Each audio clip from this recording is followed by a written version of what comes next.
प्यारे विद्यार्थियों, आज हम लोग छठी कक्षा की गणित के अभ्यास 1.4 के प्रश्नों को हल करना सीखेंगे। पिछले वीडियो में इस अभ्यास के कुछ प्रश्नों को हम हल करना सीख भी चुके हैं। तो आज हम लोग इस अभ्यास के 5वें प्रश्न को हल करना सीखेंगे। तो 5वें प्रश्न को देखते हैं। जोड़ का निकटतम 10 तक आकलन कीजिए। जोड़ का निकटतम 10 तक आकलन कीजिए।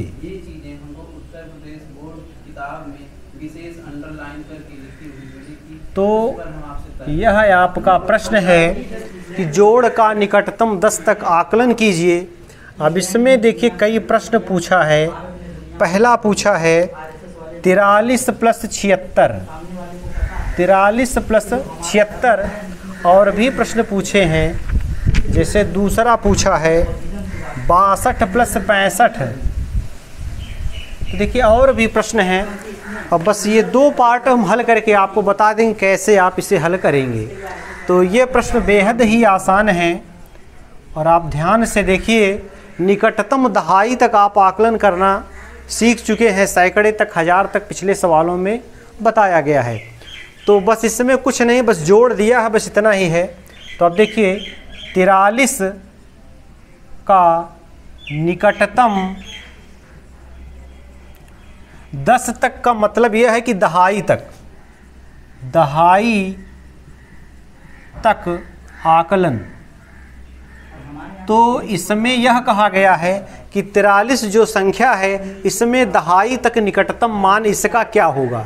तो चूंकि 4 के दाहिने ओर का अंक 3 है और जो 5 से छोटा है, इसलिए इसका दहाई तक जो निकटतम आकलन होगा वह 40 होगा। अब इसी प्रकार आप 76 का देख लीजिए और 76 का निकटतम दहाई तक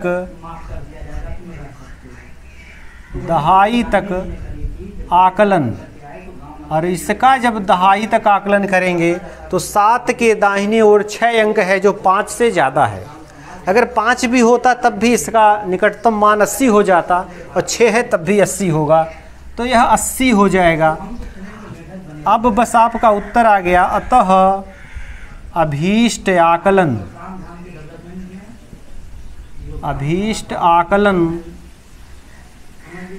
बराबर 40 + 80 बराबर 120।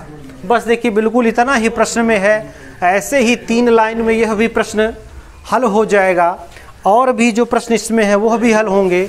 तो आप इसमें जब इस पार्ट को आप हल करेंगे तो 62 का निकटतम दहाई तक आकलन, और 62 है तो इसका आकलन दहाई तक करेंगे तो 60 हो जाएगा। और फिर 65 का दहाई तक आकलन करेंगे 70 हो जाएगा, क्योंकि यहाँ 5 है। तो 70 और 60 आप जोड़ देंगे तो अभीष्ट आकलन आपका 130 हो जाएगा। तो बस ऐसे ही प्रश्न हल हो जाएगा। यह बिल्कुल सरल है। तो 5वें प्रश्न को आप हल कर लेंगे। जो शेष पार्ट है इसमें आपके पास पुस्तकें होंगी। तो अब हम 6वें प्रश्न का भी एक हल करा दे रहे हैं सवाल, और ताकि आप उसे भी कर लें। तो देखिए 6ठे प्रश्न को देखिए। देखिए 6ठे प्रश्न में कह रहा है कि घटाव का निकटतम 10 तक आकलन कीजिए। घटाव का निकटतम 10 तक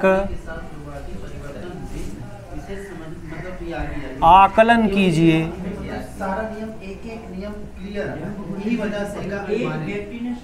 तो देखिए यह प्रश्न है। अब इसमें भी देखिए कई सारे प्रश्न पूछे हैं। पहला प्रश्न पूछा है 76 - 43, 76 - 43, और दूसरा पूछा है 67 - 18, 67 - 18। तो देखिए इसका भी हम एक पार्ट हल कर दे रहे हैं। अब देखिए 76 यहाँ लिखिए आप 76 का निकटतम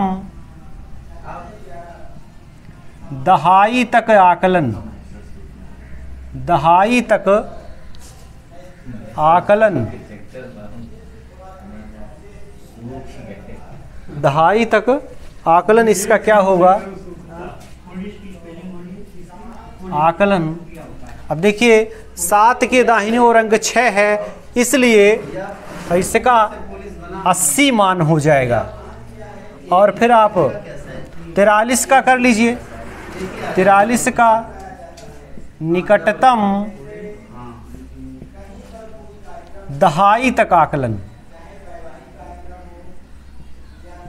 इसका भी दहाई तक आकलन जब आप करेंगे तो 4 के दाहिनी ओर 3 अंक है, तो इसका मतलब ये कि 40 ही रहेगा। अब आपका अभीष्ट आकलन में आप घटाने की क्रिया कर देंगे, आपका उत्तर आ जाएगा। तो क्या करना है, 80 माइनस 40, तो 80 में से जब 40 जाएंगे तो 40 बचेगा। तो यही इस प्रश्न का उत्तर होगा। अब ऐसे ही सब सेकंड पार्ट को भी कर लीजिए आप। इस 67 का दहाई तक आकलन होगा तो यह 70 हो जाएगा, और जब 18 का आकलन होगा तो यह 20 हो जाएगा। तो 70 में से 20 चले जाएंगे आपका, तो आपका 50 उत्तर आ जाएगा। तो बस ऐसे ही बिल्कुल सरल प्रश्न है, आप इन्हें कर लेंगे, इन्हें करने में कोई भी दिक्कत नहीं है।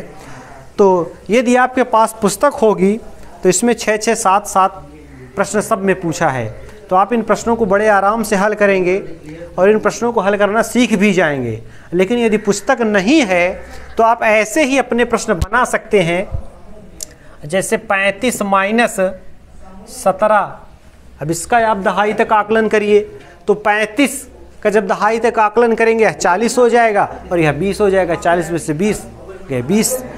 तो 2 प्रश्न हुए, अब इनका आप अभ्यास करिए और कल हम इसके शेष 2 प्रश्न को हल करेंगे। तब तक आप अभ्यास करिए। धन्यवाद।